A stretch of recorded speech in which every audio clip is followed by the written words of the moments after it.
नमस्कार मित्रांनो, मी निलेश आणि स्वागत आहे तुमचं नीर ॲग्रो फार्मच्या यूट्यूब चॅनलमध्ये।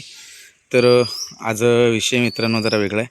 आपण ना इथे कोंबड्या सोडलेल्या पुढे आणि जरा पुढे आलो तेव्हा ना पाहिले तर हा ना एक लहान चिमणीचा पिल्लू इथे पडलेला पाहू शकता। त्याच्या पायाला पण लागले आणि त्याचा एक डोळा ना त्याला त्यांनी दिसत नाही मित्रांनो, डोळा बाद झाला आहे तो, म्हणजे त्याचे लेयर चढले। तर उपचार करून तो बरा होऊ शकतो, पण कसं मित्रांनो हा जंगली पक्षी आहे, तर आपण ह्याला जास्त आपल्याकडे ठेवू शकत नाही, कारण की रानातले पक्षी ना माणसाजवळ जास्त राहत नाही आणि माणसाच्या सानिध्यात आले की त्यांना खाण्यापिण्या सोडतात आणि मरण पावतात। तर आपण काय थोडंसं एक आपल्याकडे नारळाचं तेल त्यांच्या डोळ्यामध्ये टाकलं आणि थोडंसं त्याला पाणी पाजलं।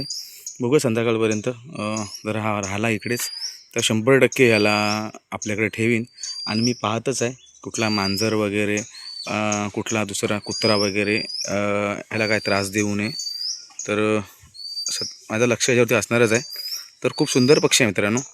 हा ना म्हणजे कसं आहे माहिती आहे काय, एक प्रकारची चिमणी आहे, ही शेपूट आहे ना, बघा आवाज काढून दाखवतो। खूप सुंदरसा पक्षी आहे मित्रांनो, लहान आहे मित्रांनो कसं आणि त्याचे इकडे ना बघा इथे वर आहेत ना, वर हे बघा,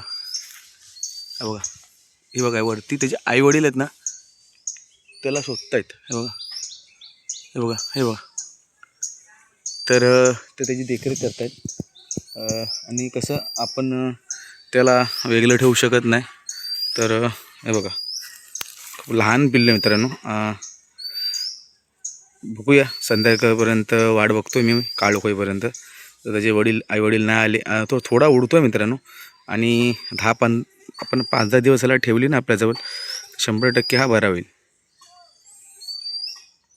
तर मित्रांनो कसा वाटला व्हिडिओ, आणि हा एक मित्रांनो हा जो पक्षी आहे हा कुठल्या जातीचा आहे आणि या पक्षीचं नाव काय आम्हाला कमेंटमध्ये सांगायला विसरू नका। आणि मित्रांनो व्हिडिओ आवडला तर चॅनलला सबस्क्राईब करा, जेणेकरून आम्ही असेच चांगले व्हिडिओ आपल्यापर्यंत पोहोचवत राहू। तोपर्यंत चांगले राहा, सुखी राहा, बाय बाय।